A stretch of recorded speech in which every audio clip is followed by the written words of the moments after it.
Most people, Muslims and Christians, are not aware of how unique the Gospel of John is, how different it is from the Synoptic Gospel, and how it gives a different view of Jesus, a different view that is so high that needs to be questioned. Just from the top of my head, when you look at it randomly, you begin to ask yourself this question that why is it that the only gospel where Jesus Christ is mentioned to be the Lamb of God who takes away the sins of the world is in the book of John?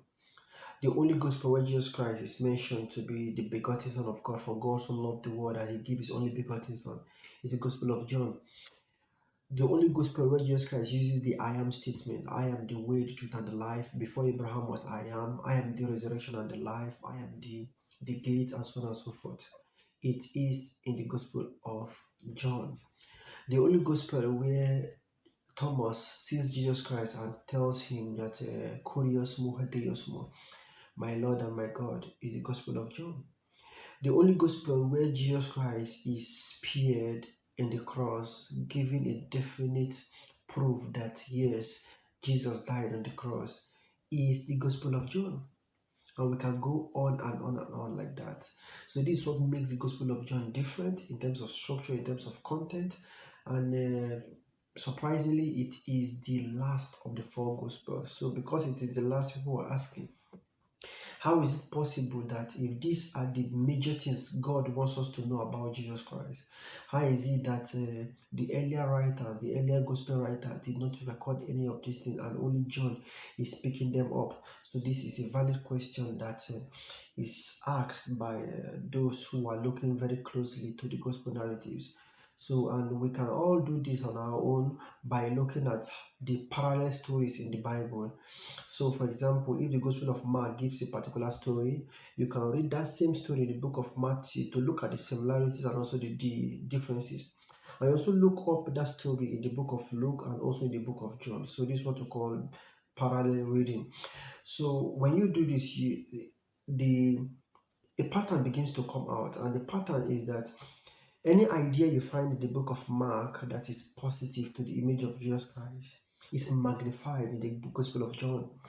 And sometimes when you see an idea in the Gospel of Mark which is negative to the image of Jesus Christ, you see that as you are reading through Matthew, Luke, and John, it is eliminated, or sometimes it is replaced with something else. So here I'm going to give us 5 examples why this whole thing is very, very significant. So the first I'll be giving is the baptism. In the Gospel of Mark, we are explicitly told that John the Baptist was baptizing for the forgiveness and remission of sins, and Jesus Christ also came to be baptized. But this raises a question. If John was baptizing for the forgiveness of sins, how can Jesus also be baptized? And this is problematic to the image of Jesus Christ. However, when you read the next Gospel, which was written after Matthew, we see that in the book of Matthew, we are told that just at the time that John the Baptist was about to baptize Jesus, he reminded Jesus Christ that I should be the one to be baptized by you and not me baptizing you. And Jesus Christ said, let it be so to fulfill all righteousness. In other words, for the book of Matthew, the baptism becomes a mere formality, right? And also this trend is followed by Luke, but in the book of John, we are told that John the Baptist was not just baptizing people. When he saw Jesus Christ coming from afar, he said that, behold, this is the Lamb of God who takes away the sins of the world. Now, this is a magnified image because we are not told that he is the Lamb of God in the Synoptic Gospel, Mark, Matthew, and Luke. However, someone might say that it is possible for us to reconcile this statement in the book of John with that of the Synoptics. It's possible that John the Baptist actually baptized Jesus Christ. Then after that, he called him the Lamb of God who takes away the sins of the world. So the Synoptics recorded just one tradition, and John is recorded another tradition. Now, this is a valid reconciliation. However, this creates a problem because we are told in the book of Matthew that after the baptism, much later, when John the Baptist was in prison, his disciples came and told him that someone is doing so many miracles like this, and he told his disciples to go and ask him if he is the Messiah or whether they should wait for another. So John the Baptist does not know whether Jesus is the Messiah or whether they should wait for another. So this creates we ask this question: if John was so sure that Jesus was the Lamb of God, why is it that when John was later in prison, he asked his disciples to go and confirm if he is really the Messiah? So this shows that we cannot really reconcile both narrative in this way. And also, one thing about the baptism that also needs to be mentioned is the voice in the baptism. We are told in the book of Mark that the voice at the baptism was that there was a voice right from heaven: "This is my son, in whom I am well pleased." Now, this is recorded in Mark, this is recorded in Matthew, and this is recorded in the book of Luke. But not many people know that this is not present in the book of John. There is no voice from heaven in the book of John, and it is for a theological reason. Why? Because the book of John goes on to tell us in John chapter 5 verse 37 that the Father that has sent me, you have neither heard his voice nor seen his sheep at any time. So for the book of John, nobody has heard the voice of the Father except Jesus himself, who was sent by this God. So the book of John wants to drive home this theology that only Jesus has heard the voice of God, not the audience at any time. They did not hear the voice at any time. And also, in regarding this, the book of John omits this transfiguration. The only other time where Jesus Christ was with his disciples and there was a voice from heaven in the synoptics was in the transfiguration. So we read something like Matthew 17:17. You see the transfiguration there. But in the book of John, it's not there. So just to drive home this theological point, so this is something we need to understand about the baptism of Jesus Christ. When it comes to the baptism of Jesus Christ was not baptized in the book of John at all. John only saw him coming and declared him to be the Lamb of God who takes away the sins of the world. And also in the book of John, there is no voice from heaven, because no one has ever seen heard the voice of the Father or seen his sheep at any time. That's for the book of John and the baptism. And also the second thing I would like to talk about is the prayer of Jesus Christ at Gethsemane. You see, many times you hear Muslims saying that they want to talk about how Jesus is not God, and you see Muslims making an emphasis on the prayer of Jesus Christ at Gethsemane. If he is God Almighty, and if the crucifixion has been pre-planned before now, he himself told the disciples that he's going to die, he's going to be arrested by the high priest and the soldiers, and they are going to torture him to death, and so on and so forth. He said this many times. So if this was the case, why is it that when it was time for him to be arrested, he went to the Garden of Gethsemane and he prayed like this, saying, "Oh my Father, if it is possible, let this cup pass from me"? And the book of Luke tells us that he was crying so much so that his sweat was coming down like drops of blood, right? Luke chapter 22. So this is very significant for us to understand this. So he prayed earnestly, fervently, praying to God Almighty to save him from this moment. So all in all, we can say that this is a little bit problematic for what I've just said, because it means that even on one hand, Jesus himself was not willing to die, but he was being forced by the Father to die, just to die, to take away the sins of the world. But he himself, that's not his will. His will is for him to be saved, but the Father wants him to die by force. So it's like what you call a cosmic child abuse. God is abusing his son. In the book of John, we see a rewrite in the book of John, because in the book of John, Jesus Christ did not pray to be rescued. However, what he said is in John chapter 12 verse 27, where he said, "My soul is troubled. What shall I say? Father, save me from this hour? No, for it is this reason I came to this hour." So for the book of John, Jesus Christ was thinking about praying because his soul was depressed. Then he later thought, no, I should not pray because this is the reason I came to this hour. And this is in line with the theology of John, where it says elsewhere in the book of John 10 verse 18, that no one can take away my life from me. I lay it down of my own accord and I take it up again. So no one is forcing Jesus Christ to do all these things. In fact, it's not the soldiers, it's not because of the arrest that he died. It is because he himself wanted to die, or else he had the means to escape all of his enemies. So because he is doing it voluntarily by himself. So this is the theological motive in the book of John. He wants to promote that motive that Jesus Christ was doing all of these things by his own self. He was not forced in any way. And also the third point I would like to talk about is on the issue of his arrest. We know that when he was about to be arrested, Judas was needed to single him out, and he did that with a sign, a kiss. This is from the book of Mark, this is from the book of Matthew, this is from the book of Luke, the synoptics. However, you don't find the kiss of Judas in the book of John. It's not in the book of John.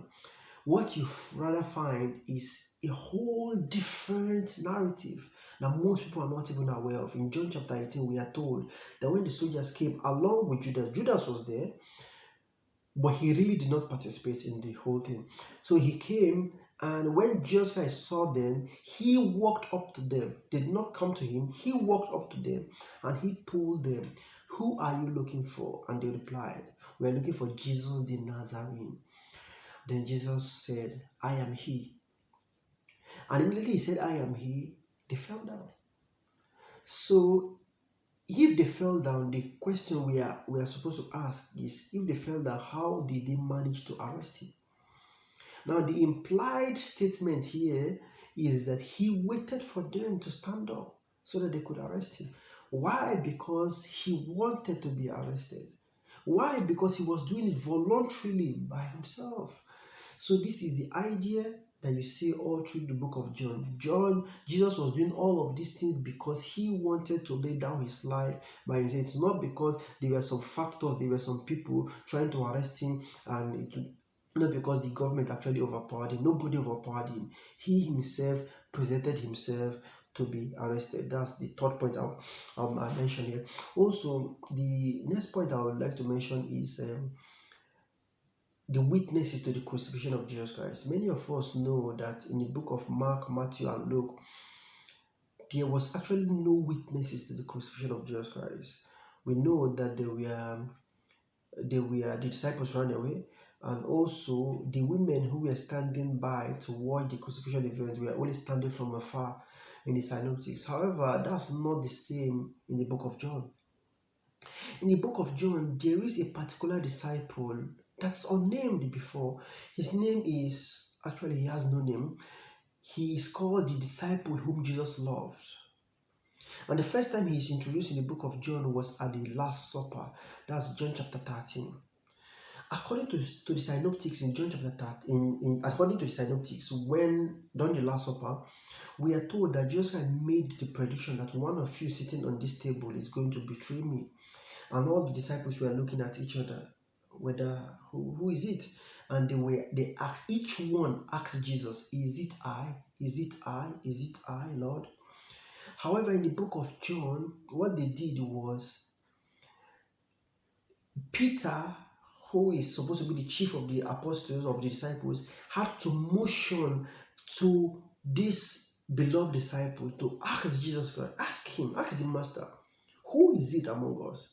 So here now is given this narrative, is given the narrative in such a way that, yes, we know that Peter was the head of the disciples, the one whom the church is going to be built upon, but this beloved disciple was even much more closer to Jesus than Peter was. So instead of the case in the synoptics where each of the disciples are asking Jesus himself whether they are the one, here Peter had to motion to the beloved disciple, to ask Jesus. And the beloved disciple had to lean towards Jesus and ask him. This is the first time he was introduced, and he was shown to be much more closer to Jesus than any of the disciples, including Peter. So in John chapter 19, during the crucifixion event, we are now told that nobody was there, disciples were not there. The women in the book of John were standing close to the cross, especially Mary Magdalene, and also this beloved disciple. He was there at the foot of the cross. That's what John chapter 19 says. At the foot. He was not far. He was not some meters far away from the cross. He was just at the foot of the cross. And he had a decent conversation with Jesus Christ. Jesus could hear him. He could also hear Jesus Christ. So this shows that there was a witness to the crucifixion of Jesus Christ. And who was this witness? We don't know his name. We only know that He is called by the title the beloved disciple, or the disciple whom Jesus loved. So he is a witness to the crucifixion of Jesus. So if you have been asking that there is no witness to the crucifixion of Jesus, now you have it in the book of John. It is the beloved disciple. He was there. But the problem with this is that if we are told that he was there and at the foot of the cross along with Mary, meanwhile we've been told in the synopsis that Mary was far away. She was not at the foot of the cross. She was actually far away. But in the book of John, we now have Mary being at the foot of the cross along with the beloved disciple. So this is the fourth point. The fifth point I would like to mention finally is going to be on the Simon of Cyrene tradition. You see, in the gospel, in the synoptics, Mark, Matthew, and Luke, we've been told about a particular man. Not much is known about him. He is said to be the father of Alexander and Rufus. That when Jesus Christ was taking the cross to Golgotha, he was weak. He got weak, and because of that, the Roman soldiers forced a particular man who was in the crowd, forced him to take the cross of Jesus Christ. Okay. However, this also creates a little problem to the image of Jesus Christ that John wants to portray. John wants us to see Jesus Christ to be in control of every situation. Jesus Christ cannot be weak. We cannot say that Jesus is weak at any point in time. So in the book of John chapter 19 verse 17, we are told very clearly Jesus Christ carrying the cross by himself.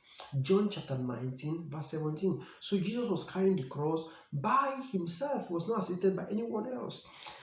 Now someone could also try to reconcile this by saying, okay, perhaps John only mentioned when Jesus carried the cross by himself, and the synoptics are mention the two part of the whole journey, when Jesus Christ carried the cross and also when Simon of Cyrene helped him. But that would be doing injustice to especially the theology of John, what John wants to portray in all through the gospel, from the beginning of the gospel, John chapter 1 to John chapter 21. It will be doing a disservice to the whole theology that John wants to portray, because there is a theology in the book of John that is quite different from the theology you see in the synoptics. So scholars like Raymond Brown in his book Death of the Messiah, and also C.K. Barrett in his book Commentary of the Gospel of John, if I'm not mistaken, they mention this, and they mention that there might be some reasons why John would have omitted the Simon of Cyrene tradition, and they give 3 reasons. These are two different books, 2 different scholars, but giving almost similar reasons why this is possible. The first is that they gave the reason that, of course, it goes against the theology of John. John wants to portray Jesus Christ to be in control. So Jesus Christ did not get weak at any time while carrying the cross, unlike how the synoptics portray him. So Jesus was totally in control. That's the first. The second reason was that many of the church fathers had said that Jesus is a typology of Isaac. Isaac in the Old Testament, when he was taken by his father Abraham to Moriah, to the mountain of Moriah, to go for a burnt sacrifice, he, just Isaac, carried the firewood for sacrifice by himself. So if we say Jesus is the typology of Isaac, then Jesus had to carry the cross by himself, the same way Isaac carried the firewood by himself. Therefore, John is making this change so that he can make Jesus the perfect typology of Isaac. This is the second point. Now, the third point they mention is that in the synoptic gospel, Mark, Matthew, and Luke, before the writing of John, there is already a tradition or some group of Christians, early Christians, the Basilidians, and there are evidence that the Basilidians were present in the first century, that the Basilidians believed that it was Simon of Cyrene who was actually crucified, not Jesus Christ. And they used the ambiguity of the text in Mark chapter 15, where we are told that Jesus Christ took the cross on his way to Golgotha. They took him. They told someone from the crowd to come and help him, and when this person helped him, Simon of Cyrene, and when they reached the place, he was crucified and he was given wine to drink. And the whole emphasis was on him. So there's an ambiguity in that use of pronoun. Now, the him, is he referring to Jesus, or what is he referring to Simon of Cyrene? So some early Christians actually believed it was Simon of Cyrene who was put on the cross. Now, to remove this whole doubt about the Simon of Cyrene tradition, John's Gospel did not mention Simon of Cyrene at all. So these are the three reasons given by Raymond Brown in his book Death of the Messiah, volume 1 and 2, and also by C.K. Barrett in his book The Gospel of John, the commentary on the Gospel of John. So we can see these changes being made by John on the earlier Gospels. And the scholars recognize that it's not that John does not know the earlier tradition of Simon of Cyrene. He knows. And if from elsewhere you know that he knows about this, from other things that he said in the gospel, we can deduce that he knows about the Simon of Cyrene tradition. But he's doing all of this as an editing to the work, to remove all the doubt that people must have had about the crucifixion of Jesus Christ. And he's showing categorically, emphatically, that Jesus Christ, no one helped Jesus Christ. Jesus Christ was willing voluntarily to sacrifice himself, and also he died on the cross. It was explicitly, there was a witness to the whole thing.